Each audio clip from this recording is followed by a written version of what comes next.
கேளிக்கை சித்தர் அப்படிங்கும்போதே எல்லாருக்குமே ஞாபகம் வரக்கூடிய சிறப்புகள் என்ன? அவரை வழிபடுவதனால நமக்கு என்ன மாரி விஷயங்கள் கிடைக்குங்க சார்? கேளக்கியர் அப்படின்னாலே உடனடியான தீர்வு.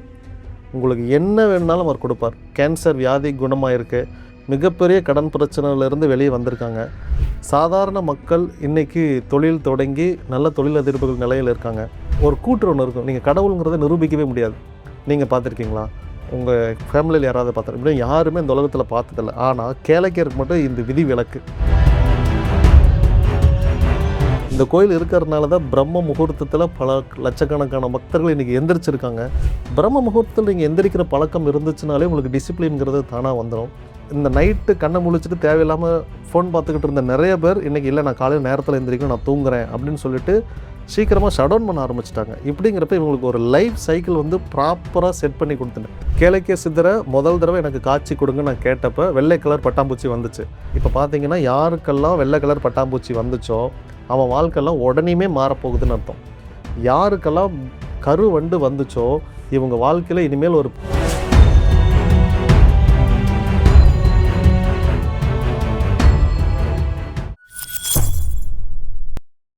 பக்தி பிளஸ் நேயர்களுக்கும் வணக்கம். இன்று நம்மோடு இருந்தவர் கேளக்கிய சித்தர் கோயில் நிறுவனர் அசோகா ஆஸ்ட்ரா அவர்கள். வணக்கம் சார். வணக்கம். கேளக்கிய சித்தர் நமோ நமக. இப்போ நம்ம கேளக்கிய சித்தருடைய சிறப்பு அம்சங்கள் என்னங்கிறத இந்த பதிவில் பார்க்கலாங்க சார். கேளக்கிய சித்தர் அப்படிங்கும்போதே எல்லாருக்குமே ஞாபகம் வரக்கூடிய சிறப்புகள் என்ன? அவரை வழிபடுவதனால நமக்கு என்ன மாதிரி விஷயங்கள் கிடைக்குங்க சார்?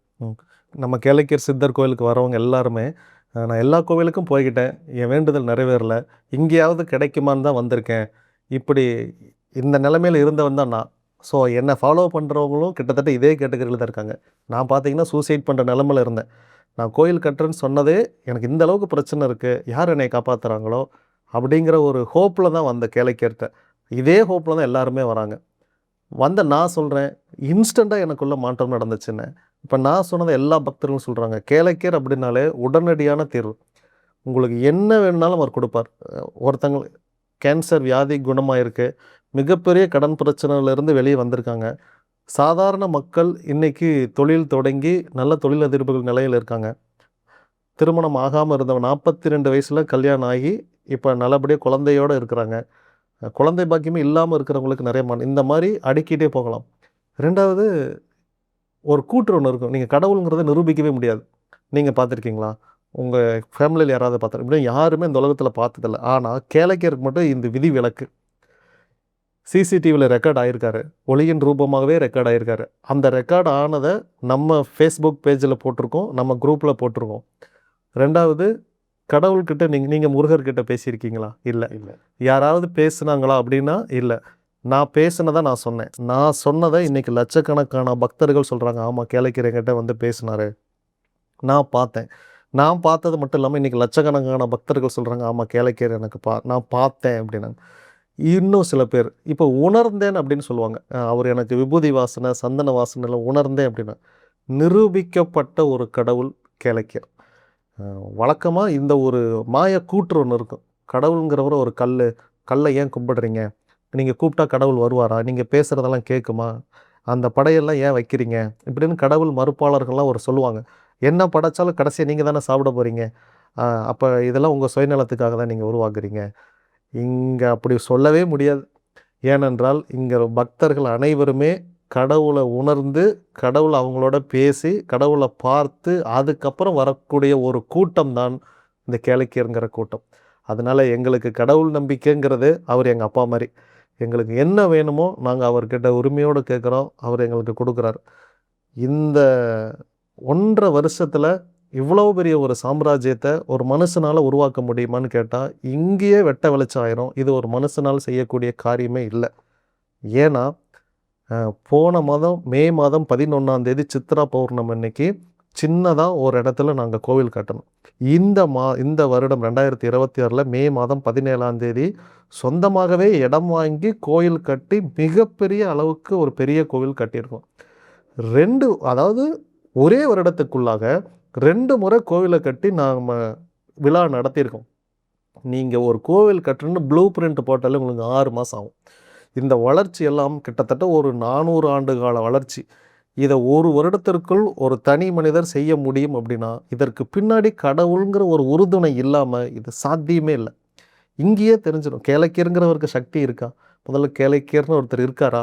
அப்படிங்கிற கேள்விக்கு நீங்கள் வாழ்கிற வாழ்க்கை தான் உங்களுக்கு மற்றவங்களுக்கு எக்ஸாம்பிளாகவே போகும். எத்தனை பேர் எத்தனை கேள்வி கேட்டிருப்பாங்க. ஏன்னா இன்னைக்கு முருகன்னு ஒரு வீடியோ போட்டாலே லட்சக்கணக்கான பேர் பார்க்குறாங்க. நீங்கள் ஹேஷ்டேக்கே வேண்டாம், முருகன்னு ஒரு போட்டோ மட்டும் போடுங்க, லட்சக்கணக்கான பேர் பார்க்குறாங்க. முருகனுக்கு நான் ஒரு கோவில் கட்டியிருந்தா இத்தனை கூட்டம் வருகிறதெல்லாம் ரொம்ப சாதாரண விஷயம். நான் சிரமப்படணுங்கிற அவசியமே இல்லை. இப்படி ஒரு தனிப்பட்ட மனிதன் கடவுள் கனவுல வந்து அந்த மனிதர்கிட்ட பேசி அவர் வாழ்க்கையை மாற்றி அவருக்கு ஒரு கோவில் கட்டியிருக்கிறார். அந்த தெய்வத்தை இன்னொரு மனுஷன் சக மனுஷன் ஏற்றுக்கிறதுன்னு இந்த காலகட்டத்தில் சாத்தியமே இல்லாத விஷயம். ஏன்னா எல்லாரும் சொல்கிறாங்க, எல்லாருக்குமே என்னையுமே சாமியார்னு சொல்கிறாங்க. நான் சாமியார் இல்லை. சாமியார் மேலே மக்களுக்கு நல்ல ஒரு ஒப்பீனியனும் கிடையாது. இவங்க இவங்க எல்லாருமே இதை ஒரு வியாபாரமாக பண்ணுறாங்கன்னு எல்லாரும் நினைக்கிறாங்க. அதை தான் இங்கே எல்லாமே அதெல்லாம் உடைச்சாச்சு. நாங்கள் என்றைக்கே உடைச்சாச்சு. இன்றைக்கி ஆத்மார்த்தமாக ஆன்மீகத்துக்குள்ள வழிபடக்கூடியவங்க மட்டும்தான் இதை பண்ணுறாங்க. ரெண்டாவது, ஒரு இந்து சமுதாயம், இந்து மதத்தில் இருக்கிறவங்க மட்டும்தான் இதை பண்ணுறாங்கன்னு அப்படி இல்லை. இஸ்லாமில் இருக்கிற நிறைய பேர் இந்த மந்திரத்தை சொல்கிறாங்க. கிறிஸ்டியனில் இருக்கிற நிறைய பேர் இந்த மந்திரத்தை சொல்கிறாங்க. இப்படி கேளிக்கையருடைய சிறப்புகள் நீங்கள் அடுக்கிட்டே போகலாம். ஒவ்வொரு கொரியர் அனுப்புவோம் இல்லையா? பார்த்தீங்க அப்படின்னா ஃபெர்னாண்டஸ் அப்படின்னு போகும், ஜெனிஃபர் அப்படின்னு கொரியர் போகும், சையத் ஜலாலுதீன் போகும். அத்தனை பேர் பார்ப்பேன் சிரிப்பேன், அனுப்புவேன். எங்களுக்கு மை வேணும், அரகஜா வேணும் அப்படின்னு சொல்லிட்டு. பின்னாடி தான் எனக்கு புரிஞ்சது, இவர்கள் எல்லாருக்கும் சித்தர் வழிபாட்டு மேலே ஒரு அதீத நம்பிக்கை இருக்குது. நான் நினச்சிட்டு இருந்தேன் மற்ற மதத்தவங்களே இங்கே வருவான். இன்னும் சொல்ல போனால் நாங்கள் வீடியோ போட்டிருக்கோம், பர்தாவோடைய எங்கள் கோவிலுக்கு நிறைய பேர் வந்திருக்காங்க. அதை நாங்களே வீடியோலேயே காமிச்சிருக்கோம். அப்படிங்கிற இந்த மாற்றம் இருக்குது பார்த்தீங்களா? கண்டிப்பாங்க சார். எந்த மதத்துலேயும் இப்படிலாம் நடக்கலை. எங்கள் கோவிலில் இப்படி நடக்கு. வரவங்க அவங்களே சொல்லுவாங்க, சாமி நாங்கள் கிறிஸ்டியன், நாங்கள் இந்த வீடியோ பார்த்தோம், எங்களுக்கு இதில் நம்பிக்கை இருந்துச்சு, சொன்னோம், எங்கள் வேண்டுதல் நிறைவேறுச்சு, உங்களை பார்க்கறதுக்காக வந்தேன், அவ்வளோதான். இப்படி மாற்று மதத்தினரும் இன்றைக்கு மந்திரம் சொல்லி, ஏன்னா இயேசுநாதரும் கிட்டத்தட்ட அவரும் ஒரு சித்தர் தான். நபிகளுமே கிட்டத்தட்ட சித்தர் தான். அவரே சொன்னார், தான் எங்கேயுமே தன்னை அவர் கடவுள் சொல்லலை, கடவுளை முன் அறிவிக்க வந்த ஒரு இறை தூதர் தான் அவரை நம்ம இன்றைக்கி எல்லாம் சொல்லிட்டு இருக்கோம். அப்போ இதில் எல்லாருமே நம்பிக்கை இருக்கிறவங்க கேளிக்கையர் சித்தரை ஈஸியாக ஏற்றுக்கிறாங்க. இதுதான் மக்களோட ஈஸியாக கனெக்ட் ஆயிடுச்சு. உண்மையாக இதை செக் பண்ணி பார்க்குறவங்க எல்லாருமே, இதெல்லாம் ஒரு கூட்டம் கடவுளே இல்லைன்னு சொல்கிறாங்க இல்லையா? இதை பொய்ன்னு நிரூபிக்கிறதுக்காக நான் சும்மா கூப்பிட்டு பார்த்த நிறைய பேருக்கு காட்சி கொடுத்து அவர் வந்து பேசி இன்றைக்கெல்லாம் அவங்க அதி தீவிரமாக இதில் இருக்காங்க. அப்படிலாம் நினைக்கும்போது தான் கேளிக்கையருங்கிற ஒரு வரப்பிரசாதம், அவருடைய சிறப்புகளை சொல்லிக்கிட்டே இருக்கலாம். கண்டிப்பாங்க சார். இப்போ கேளிக்கை சித்தருக்கு நீங்கள் கோயில் கட்டணும்னு உங்களுக்கு தூண்டின விஷயம் என்னவா இருக்குங்க சார்? இப்போ நீங்கள் சொன்ன மாதிரி முருகர் கோயில் கட்டியிருக்கலாம், எந்த கோயில் வேணாலும் நீங்கள் கட்டிக்கலாம். இருந்தாலும் கேளிக்கையருக்கு முதல் முறையாக உலகத்திலேயே முதல் கோயில் நீங்கள் தான் கட்டணும் அப்படிங்கிறக்கு அந்த தூண்டுதல் எதுவாக இருந்துச்சுங்க சார்? எனக்கு அந்த அளவுக்கு பிரச்சனை இருந்துச்சு. கேளிக்கையர் சித்தருக்கு கோவில் ஒன்று இந்த பூமியில் இருக்கணும். இப்போ நான் இதை நினச்சிருந்தா ஒரு 10க்கு 10 என் வீட்டுக்கு முன்னாடியே கட்டியிருக்கலாம். ஓகே, இது வெளி உலகத்துக்கு தெரியணுங்கிற அவசியம் இல்லை. அவ்வளோ என் வீட்டுக்கு முன்னாடி எல்லார் வீட்டுக்கு முன்னாடி ஒரு விநாயகர் வைப்போம் இல்லையா? அதில் கேளிக்கையர்னு ஒரு சிலையை வச்சு அவருக்கு நான் என்ன சொன்னேன், நான் உங்களுக்கு ஒரு கோயில் கட்டுறேன்னு சொன்னேன். ஏன்னா எனக்கு அந்த அளவுக்கு நெருக்கடி இருந்தது. எல்லோரும் சொல்லுவோம் இல்லையா, இதை மட்டும் நீ செஞ்சு உனக்கு பீச்சில் சிலை வைக்கிறேன் அப்படின்னு ஒரு வார்த்தை சொல்லுவோம்ல. இதனுடைய அடுத்த இதுதான், இவர் கடவுளாக நான் நினச்சங்காட்டி கண்டிப்பாக உங்களுக்கு நான் ஒரு கோயில் கட்டுறேன் அப்படின்னு நான் சொன்னேன். அந்த கோயிலை நான் ஒரு சின்னதாக 10க்கு 10 கட்டியிருக்கலாம். ஆனால் எனக்கு நடந்த மாற்றம்ங்கிறதெல்லாம் எல்லை இல்லாத மாற்றம். இப்படி ஒரு புதையலை நான் கண்டுபிடிச்சிட்டேன். இந்த புதையலை எப்படி ஒரு 10க்கு 10 நான் அடைச்சி வைக்க முடியும்? இதை நான் ஃப்ரீயாகவே எல்லாத்துக்கும் கொடுக்குறேன். இந்த மந்திரம் ஃப்ரீ, எல்லாம் ஃப்ரீ. நான் சொல்கிறதே, நீங்கள் வீட்டில் உட்காந்து இந்த மந்திரங்களை சொல்லி பார்த்துட்டு உங்களுக்கு வேண்டுதல் நடந்ததுக்கு அப்புறம் இந்த கோயிலுக்கு நீங்கள் வாங்க. அப்படி ஒரு கோயில் நான் கட்டி வச்சுருக்கேன் அப்படின்னு. ஏன்னா இது ஒரு 200 வருஷம் கழித்து யாரும் இங்கே இருக்க போகிறதில்ல. அப்போ நீங்கள் செவியில் கேட்குறத விட இன்றைக்கி உயிரோடு வந்து உங்கள் சொந்த கண்ணில் பார்க்குறீங்க பார்த்தீங்களா? இதுக்கு சக்தி அதிகம். இந்த கோயில் இன்றைக்கி இருக்கிறங்காட்டி தான் பல தற்கொலைகள் இன்றைக்கி தடுக்கப்பட்டு இருக்குது. நிறைய பேருக்கு கடவுள் நம்பிக்கை வந்திருக்கு. இந்த கோயில் இருக்கிறதுனால தான் பிரம்ம முகூர்த்தத்தில் பல லட்சக்கணக்கான பக்தர்கள் இன்றைக்கி எந்திரிச்சிருக்காங்க. பிரம்ம முகூர்த்தத்தில் நீங்கள் எந்திரிக்கிற பழக்கம் இருந்துச்சுனாலே உங்களுக்கு டிசிப்ளின்ங்கிறது தானாக வந்துடும். நீங்கள் நேரத்தில் எந்திரிக்கணும்னா முதல்ல நேரத்தில் தூங்கணும். அப்போ இந்த நைட்டு கண்ணை முழிச்சிட்டு தேவையில்லாமல் ஃபோன் பார்த்துக்கிட்டு இருந்த நிறைய பேர் இன்றைக்கி இல்லை, நான் காலையில் நேரத்தில் எந்திரிக்கணும், நான் தூங்குறேன் அப்படின்னு சொல்லிட்டு சீக்கிரமாக ஷட் டவுன் பண்ண ஆரம்பிச்சிட்டாங்க. இப்படிங்கிறப்ப இவங்களுக்கு ஒரு லைஃப் சைக்கிள் வந்து ப்ராப்பராக செட் பண்ணி கொடுத்துட்டேன். இன்றைக்கி அவங்க அதனால தான் மக்கள் என்ன கடவுளாக பார்க்குறாங்க. நானே சொல்லியிருக்கேன், நான் என் கோயிலில் வந்து என் ஃபோன் நம்பருக்கு உன்னால் ரீச் பண்ண முடியாது. என் கோயிலுக்கு வந்தால் நான் எப்போ இருப்பேன்னு யாருக்கும் தெரியாது. இது வியாபாரம் இல்லைங்கிறதுக்கு இந்த மறைமுகமாக தான் நான் ஒரு பதில் சொல்கிறேன். நான் அப்படின்னா இந்த கூட்டத்தை அப்படியே திசை திருப்பி இருக்கலாம். ஆனால் நாங்கள் எல்லளவும் அதில் நான் பண்ணலை. நீங்கள் என்னை பிடிக்கணும்னு நினச்சாலும் என்னை பிடிக்க முடியாது. ஏன்னா எனக்கு அது தேவையில்லை. நான் கொடுக்க வந்ததை இந்த உலகத்துக்கு நான் கொடுத்துட்டேன். அது உண்மைங்கிறத மக்களே ப்ரூவ் பண்ணிட்டாங்க. இங்கே எனக்கு வேலையை மிச்சப்படுத்தி கொடுத்துட்டாங்க. இந்த கோவில் ஒரு மிகப்பெரிய புதையல், வரப்பிரசாதம். அனைத்து வேண்டுதலும் இங்கே நிறைவேறுது. அதுதான் அனைத்து தர மக்களுக்கும் இது ஒரு வரப்பிரசாதம். கண்டிப்பாங்க சார். இப்ப கேளிக்கை சித்தருக்கு அந்த அருள் எங்களுக்கும் கிடைப்பதற்கு நாங்க இதை எப்படி வழிபாட்டு முறைகள்ல பிரத்யேகமா கரெக்ட்டா செய்யணுங்க சார்? பிரம்ம முகூர்த்தம் விடியற்காலம் 3 மணிலிருந்து 5 மணிக்குள்ள 1 டம்ளர் தண்ணி, ஒரு நெய் தீபம். அது மண் விளக்குல வச்சுக்கோங்க. ஒரே ஒரு தடவை புது விளக்கு வாங்கினா போதும். ஒரு பஞ்சு திரி போட்டு மனதார கூப்பிடுங்க. ஃபஸ்ட்டு கேளைக்கர் சித்தரையா வாங்க அப்படின்னு கூப்பிடுங்க. அதன் பிறகு முதல் மந்திரத்தை மட்டும் சொல்லுங்க. ஓம் ஸ்ரீ கேளைக்கர் சித்தர் நமோ நமக. ஓம் ஸ்ரீ கேளைக்கர் சித்தர் நமோ நமக. இந்த இடைவெளி இருக்கு இல்லையா மந்திரம், இந்த இடைவெளியில் நீங்கள் சொல்லுங்கள். 30 நிமிடங்கள் சொல்லுங்கள். சொல்லியிருந்தீங்கன்னா நீங்கள் 1008 முறை சொல்லியிருப்பீங்க. போதும். 30 நிமிடம் கழித்து நீங்கள் ஆரம்பிக்கிறதுக்கு முன்னாடி டைம் பார்த்துக்குங்க. முடிக்கிறதுக்கு முன்னாடி டைம் பார்த்து அரை மணி நேரம் ஆச்சுன்னு நிறுத்திடுங்க. போதும். நிச்சயமாக இப்போ நான் மந்திரம் சொல்லிட்டேன். இதை கடவுள் கேட்டாரான்னு எனக்கு எப்படி தெரியும்? அப்போ ஐயா கிட்ட சொல்லுங்கள். நீங்கள் கேட்குறீங்கன்னா எனக்கு ஏதாவது அறிகுறி கொடுங்கன்னு கேளுங்க. சுருட்டு வாசனை, சந்தன வாசனை, விபூதி வாசனை, வெள்ளை பட்டாம்பூச்சி ரூப காட்சி, கருங்குளவி, இந்த காட்சிகள் எல்லாமே அவர் கொடுப்பார். இப்படி நடந்துட்டாலே உங்களுக்கு அது அடையாளம். நீங்கள் வைக்கிற டம்ளர்லேயுமே பாதி அளவுக்கு தண்ணி குறைஞ்சிடும். இந்த மாற்றம்லாம் என் வாழ்க்கையில் நிறையா தடவை நடக்கும். டெய்லியும் நடக்கும். தண்ணி வச்சுட்டு திரும்பினப்பெல்லாம் நிறையா குறைஞ்சிருக்குது. எனக்கு அப்படி நடந்திருக்கு. ஒரு கடவுள் நம்பிக்கை இல்லாதவர்கிட்ட இந்த தண்ணியில், இந்த டம்ளரில் தண்ணி குறைஞ்சதுக்கு நீங்கள் என்ன காரணமாக இருக்குன்னு நீங்கள் நினைக்கிறீங்க அப்படின்னு நான் கேட்டேன். ஆக்சுவலி அவரையும் உட்கார வச்சுருந்தேன். தண்ணி எவாபரேட் ஆகிருக்கும் அப்படின்னாரு. சார் தண்ணி எவாபரேட் ஆகிறதுக்கு எவ்வளோ, நான் பெட்ரோலாக வச்சேன் உடனே எவாபரேட் ஆகிறதுக்கு தண்ணி தானே வச்சேன். எப்படி ஒரு 20 நிமிஷத்தில் இவ்வளோ குறைஞ்சிருக்கு, தண்ணி இப்படி ஆவி ஆகாது அப்படின்னு அவருக்கும் ஆச்சரியம். அன்றையிலிருந்து அவருமே மந்திரம் சொல்லிட்டு இருக்கார். இந்த பிரம்ம முகூர்த்தத்தில் இந்த மந்திரம் மட்டும் சொல்லுங்கள். முடிஞ்சால் ஒரு முறை கோவிலுக்கு வந்துட்டு போங்க. மனசார நீங்கள் இருக்கிற இடத்துல, இதுக்கு வந்து பூஜை ரூம் இருக்கணும்னு அவசியம் இல்லை. பெட்டு மேலே உட்கார வேண்டாம். நீங்கள் நைட்டியோ லுங்கியோ இந்த மாதிரி உடைகள் மட்டும் அணிய வேண்டாம்.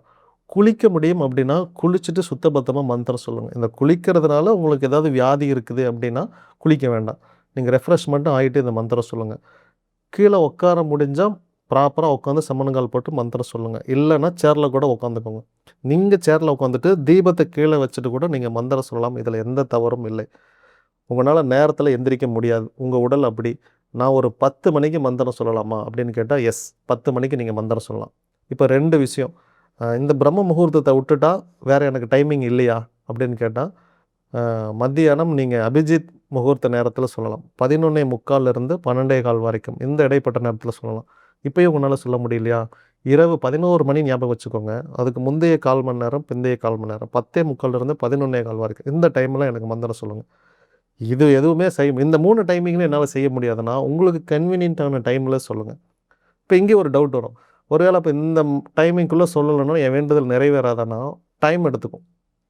1 மாதத்தில் முடிய வேண்டிய வேலை ஒரு 6 மாதம் லேட் ஆகும். அதனால் நான் ஏன் இந்த டைமிங் கொடுத்துருக்கேன்னா, நான் ஆராய்ச்சி பண்ணி எப்போ கேளைக்கர் இந்த பூமிக்கு வரார், எப்போ கூப்பிட்டா உடனே சிக்னல் வருது, எப்போ கூப்பிட்டா லேட்டாக சிக்னல் வருது அப்படிங்கிறதெல்லாம் பார்த்துட்டு தான் இந்த டைமே நான் கொடுத்துருக்கேன். அதனால் இந்த டைமுக்குள்ளே அவர் கண்டிப்பாக ரீச் பண்ண முடியுது. இதுவுமே எப்படி, ஏன் அவர் என்ன மீட்டிங்கில் இருக்காரா அப்படின்னு ஒரு கமெண்ட்டில் இந்த மாதிரிலாம் பண்ணுவாங்க இல்லையா அப்படின்னு ஒருத்தருக்கு நான் அவரை கேட்டேன். சாமி ஏன் அப்போ இந்த டவுட் நமக்கும் வரணும். சாமி ஏன் இப்படின்னா, இப்போ அமெரிக்காவில் இருக்கிறவங்களுக்கு நீங்கள் இப்போ பேச முடியுமா? அவங்க நாட்டில் இன்னும் நைட்டு தான், அவங்களுக்கு இன்னும் விடியல. அப்போ இந்த தேவ லோகத்தில் இவங்களுக்கு வேறு பொழுது இருக்கும் போல். கடவுள் தூங்குறது இல்லை, அதெல்லாம் தனி விஷயம். நம்மளுடைய அலைகள் அவங்கள போய் ரீச் ஆகிறதுக்கு இவ்வளோ மணி நேரம் எடுத்துக்குது அப்படிங்கிறத நான் என்னுடைய புரிதல் இருக்கேன். அப்போ இந்த டைமுக்குள்ளே ஏதோ வானத்தில் சொல்லுவாங்க இல்லையா, ஒரு வேற்று லோகத்தை போகிறதுக்கு ஒரு போர்ட்டல் ஓப்பன் ஆகுன்னு சொல்லுவாங்க. இந்த மாதிரி ஏதோ போர்ட்டல் ஓப்பன் ஆகுது அந்த லோகத்துக்கு. அந்த போர்ட்டலுக்குள்ளே நம்ம வச்சிருக்கிற மொத்த மந்திர அலைகளும் அந்த போர்ட்டல் வழியாக அந்த லோகத்துக்கு ரீச் ஆகிடுது. கடவுள் உடனடியாக அங்கேருந்து ரிப்ளை பண்ணுறார். மற்ற நேரங்களில் நீங்கள் வேண்டுதல் பண்ணினாலும் இந்த டைம் போர்ட்டலுக்குள்ளே மட்டும்தான் உள்ளே என்ட்ரி ஆகுது. இப்ப நீங்க ஒரு அறிகுறிகள் பத்தி சொன்னீங்க. ஒரு பட்டாம்பூச்சி வரும், இல்ல அதுலயும் குறிப்பா வெள்ளை நிற பட்டாம்பூச்சி வரதா சொல்லியிருக்கீங்க. அதே சமயம் கருங்குளவி. இந்த மாரி அறிகுறிகள் ஏன் பிரத்யேகமா இந்த வெள்ளை நிற பட்டாம்பூச்சியும், கருங்குளவியும் நீங்க சொல்றீங்க சார்? கேளக்கிய சித்தரை முதல் தடவை எனக்கு காட்சி கொடுங்க நான் கேட்டப்ப, வெள்ளை கலர் பட்டாம்பூச்சி வந்துச்சு. அப்போ வந்து பறந்து போயிருச்சு. ஒருவேளை நீங்க தானா அப்படின்னா, மீண்டும் எனக்கு வாங்கன்னு தான் கூப்பிட்டேன். அப்ப நான் வெள்ளை கலர் பட்டாம்பூச்சி தான் மீண்டும் வரும்னு எதிர்பார்த்தேன். ஆனா வந்தது கருங்குளவி. ஆ சரி பரவால்ல நான் அக்செப்ட் பண்ணிக்கிட்டேன். கொஞ்ச நாள் கழிச்சு இந்த டவுட் அவர்ட்ட கேட்டேன். "ஏன் எனக்கு கருங்குளவி அனுப்பிச்சீங்க?" அப்படி எனக்கு ஒயிட் பட்டர்ஃப்ளை வந்திருந்தா எனக்கு இன்னொரு கேள்வி வந்திருக்காதே! நான் ஆராய்ச்சியே பண்ணியிருக்க மாட்டேனே அப்படின்னு. இல்ல இது 2ம் 2 அவதாரம். இப்ப பார்த்தீங்கன்னா, யாருக்கெல்லாம் வெள்ள கலர் பட்டாம்பூச்சி வந்துச்சோ, அவன் வாழ்க்கைலாம் உடனேயுமே மாறப்போகுதுன்னு அர்த்தம். யாருக்கெல்லாம் கருவண்டு வந்துச்சோ, இவங்க வாழ்க்கையில இனிமேல் ஒரு பெரிய பிரச்சனைய சந்திக்க போறாங்க. அந்த பிரச்சனைய சந்திச்சதுக்கு அப்புறம் தான் இவங்களுக்கு ஒரு நல்ல வாழ்க்கைங்கிறது வரப்போகுது. அப்படின்னா ஒரு 6 மாசம், 1 இயர் டைம் ஆக போகுதுன்னு அர்த்தம். சில பேருக்கு வந்து இந்த தயிர் கடையிற பூச்சி அப்படின்னு சொல்லுவாங்க. அந்த பூச்சிகள் இந்த வடிவத்திலலாம் காட்சி கொடுப்பார். இவர்கள் வீட்லலாம் ஏதோ ஒரு கண் திருஷ்டி குறைபாடு இல்லைன்னா, தெய்வ சக்தி உள்ள வர்றதுக்கு இடையூறு இருக்குது. பட்டாம்பூச்சி வரலனாலே, உங்க வீட்ல ஏதோ ஒரு மாந்திரீக தடை, இல்ல ஏதோ ஒரு தடை இருக்குதுன்னு அர்த்தம். அதனால இந்த பூச்சியுமே உங்க வீட்டுக்குள்ள பூச்சி வந்தா அது ஒரு பெரிய விஷயம் இல்ல. நீங்க மந்திரம் சொல்ற இடத்துக்கு அந்த டம்ளர் பக்கத்துல வந்து உட்காரும். அந்த பூச்சி தான் உங்களுக்கு அடையாளம். இந்த ரூம்லேயும் தான் ஒரு பூச்சி இருக்கும். இதுக்காக கேளிக்கையர் வந்துட்டாரான்னு கேட்டா அது அர்த்தம் இல்ல. அந்த டம்ளர் கிட்ட நின்னு தண்ணி குடிக்கும் அந்த பூச்சி. இயல்பாகவே இப்படி நடக்கும். நான் உட்கார்றப்பலாம் பட்டாம்பூச்சி தலைய சுத்திக்கிட்டே இருக்கும். கருங்குளவி வந்தா கருங்குளவி வந்து சுத்திக்கிட்டே இருக்கும். அந்த தயிர் கடையிற பூச்சி வந்து தண்ணி குடிச்சிட்டு தான் போகும். அது எங்கேருந்து வந்ததுன்னே எனக்கு தெரியாது. பார்த்தா நான் கண்ண மூடி கண்ண திறக்கும்போது பார்த்தா டம்ளர் மேல யாராவது ஒருத்தங்க உட்காந்துருப்பாங்க. இது எதுவுமே வரல அப்படின்னா, வெளிய காகம் கண்டிப்பா உட்காந்துருக்கும். இந்த காகம்லாம் இருந்துச்சுன்னா, உங்களுக்கு எதிராளிகள் உங்களுக்கு எதிரா வேலை செஞ்சுக்கிட்டு இருக்காங்க அப்படின்னு. பின்னாடி தான் எனக்கு இதுக்கான அர்த்தமே புரியுது. கண்டிப்பாங்க. இத ஒவ்வொன்னையும் இப்ப கனெக்ட் பண்றப்ப தான், ஓ! அப்போ இந்தந்த அடையாளங்கள் வந்துச்சுன்னா, இதெல்லாம் பின்னாடிலாம் நடக்க போகுது. சில பேருக்கு அந்த அண்டங்காக்கைன்னு சொல்லிட்டு, அந்த காக்கா வந்துச்சுன்னா, உங்களுக்கு உடம்பு சரியில்லாம போக போகுது அப்படின்னு அர்த்தம். சில பேர் வீட்ல பட்டர்ஃப்ளை வந்து இறந்திருக்கும். கேட்பாங்க, "சாமி பட்டர்ஃப்ளை வந்து இறந்துருச்சு. என்ன காரணம்?" அப்படின்னு கேட்பாங்க. இந்த வீட்ல ஏதோ ஒரு அசம்பாவிதம் நடக்க இருந்துச்சு. அதுக்கு பதிலா அந்த பட்டாம்பூச்சி தன்னை மாய்ச்சுக்கிச்சு. இது கர்மா உங்களுக்கு பதிலா அது பலியாயிருச்சு இப்படின்னு அர்த்தம். இந்த கர்ம மாற்றம் நடந்துச்சு. இன்னொருத்தங்க வீட்ல இந்த மாரி செத்துச்சு. தொடர்ந்து 3 நாள் செத்துக்கிட்டே இருந்துச்சு அப்படின்னு சொன்னாங்க. 4வது நாள் அந்த வீட்ல இருக்கிற அந்த லேடிக்கு வந்து கரு அபார்ட் ஆயிருச்சு. இத தான் நான் சொல்லவும் முயற்சி பண்ணேன். அந்த ஐயா எவ்வளவோ தடுக்கிறதுக்கெல்லாம் முயற்சி விதியில பண்ணியிருக்காங்க. அதையும் மீறியும் இன்னொரு உயிர் அந்த வீட்ல போகணும்னு எழுதியிருக்குது. அதுவும் 4வது நாள் நடந்துருச்சு. இப்ப 3 நாள் வந்து புரொடெக்ஷன் நடந்திருக்கு. அவங்க கர்மா, அவங்க ஜாதகத்துல அந்த கரு நிக்கிறதுக்கான எந்த பாசிபிலிட்டியும் இல்ல.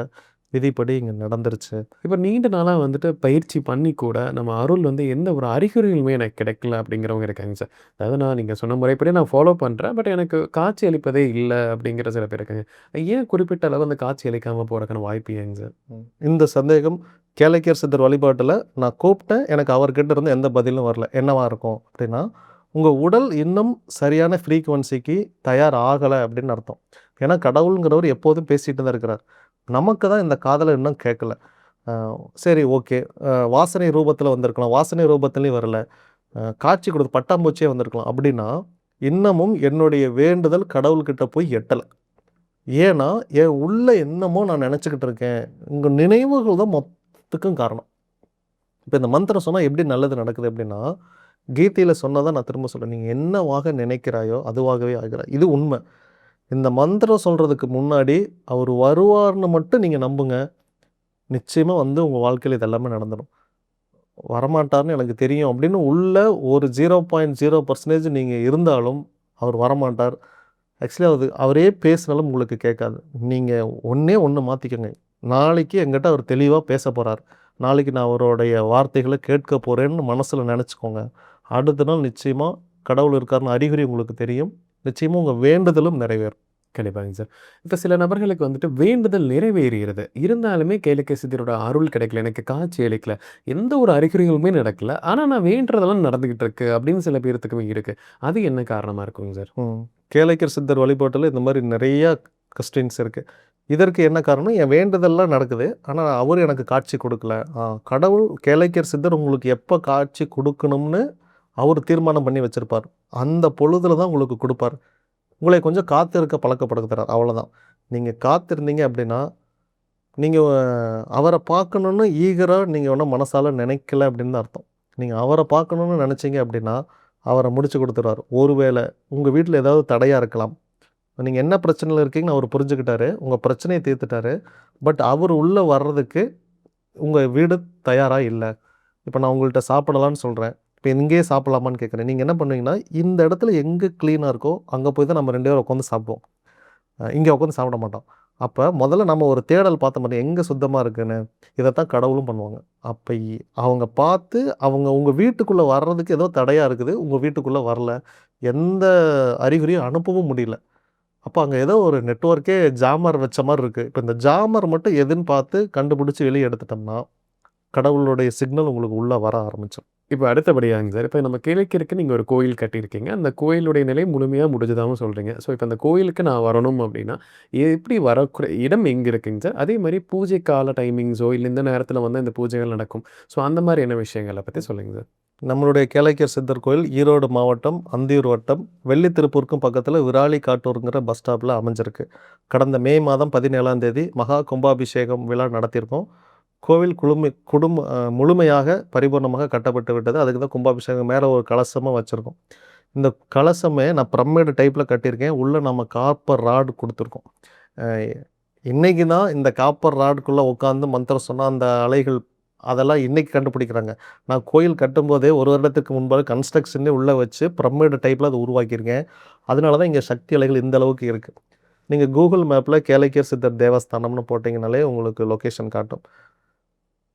கேளக்கியர் சித்தர் கோவிலுக்கு கதவே கிடையாது. Always open. பட் அங்கே உள்ளே யாராவது இருக்கணும் இல்லையா? அந்த ஒர்க்கிங் ஹவர்ஸ் பார்த்தீங்க அப்படின்னா, காலையில் 9 to சாயந்தரம் 6 மணி வரைக்கும் பூஜைகள் நடக்கும். எல்லாருமே வெளியூரில் இருந்து வரங்காட்டி ஒரே ஒரு டைம் வச்சுருக்கோம். காலையில் 11 to 12 பூஜை நேரம். அமாவாசை, பௌர்ணமி, சஷ்டி, அஷ்டமி எதுவாக இருந்தாலும் சரி, ஒரே நேர பூஜை. அது தினமும் காலையில் 11 மணிக்கு பூஜை. இப்போ ஒருவேளை இன்றைக்கி நைட்டு அமாவாசை ஸ்டார்ட் ஆகுது, நாளைக்கு காலையில் தான் பூஜை, இன்றைக்கி இரவு அமாவாசை பூஜை கிடையாது. பௌர்ணமிக்கு இதே தான். இப்போ சாயந்தரம் 6 மணிக்கே பௌர்ணமி ஸ்டார்ட் ஆகிட்டாலும் இரவு பௌர்ணமி பூஜை கிடையாது. காலையில் 11 மணிக்கு அந்த பௌர்ணமி அந்த திதி கரெக்டாக நாங்கள் ஃபாலோ பண்ணிடுறோம். 11 மணிக்கு பூஜை. எங்கேருந்து வந்தாலும் வந்துடலாம். இல்லை சார் என்னால் இந்த டைமிங்கில் வர முடியாது, நைட்டு வந்து தங்கலாமா? நைட்டு நீங்கள் தாராளமாக தங்கலாம். ஐயாவை பார்க்க முடியுமா? கோயில் எப்போதும் திறந்திருக்கும். நீங்கள் கற்பூரம் ஏற்றலாம். திருட்டுங்கிறது ஒன்று நான் நம்பலை. கோயிலில் சில பேர் நீங்கள் எங்கள் கோயில் வந்து பார்த்தீங்கன்னா எல்லா பொருளும் ஓப்பனில் இருக்கும். தங்குறவங்க அவங்க தங்கியிருப்பாங்க. பட் நீங்கள் வரலாம். அங்கே யாருமே இது வரைக்கும் திருட்டெல்லாம் ஒன்றும் நடந்ததே இல்லை. நான் ஃபில்ட்ரு பண்ணி தான் ஒரு கூட்டத்தையே இங்கே உருவாக்கியிருக்கேன். நீங்கள் ஆன்மீகத்தில் இருந்தால் மட்டும்தான் நீங்கள் அடுத்த வருஷம் தான் உங்களுக்கு சித்தர் வழிபாடு. நீங்கள் சித்தர் வழிபாட்டில் ஊறி போய் முதல்ல சித்தர்னா என்ன, சித்தர் வழிபாடுனா என்னன்னு தெரிஞ்சால் தான் இந்த கேளக்கியர் சித்தர் வழிபாடே பண்ண முடியும். நான் மிலிட்ரி ட்ரைனிங் முடிச்சுட்டு தான் இங்கேயே வந்திருக்கேன். அப்படிங்கிறப்ப எனக்கு இங்கே திருட்டு பயமும் இல்லை. 3 வாசல் இருக்குது, கதவே கிடையாது. எனி டைம் நீங்கள் வந்து சாமி கும்பிடலாம். கேளக்கியர் சித்தர் பத்தி பல்வேறு விஷயங்கள் நம்ம பேசணும் சார். கண்டிப்பா நம்ம நேயர்களுக்கு ஒரு பயனுள்ள கருத்துக்கள் அமைந்திருக்கும். மீண்டும் ஒரு பதில் சந்திக்கலாம். ரொம்ப நன்றிங்க சார். கேளக்கியர் சித்தர் நமோ நமக. நன்றி.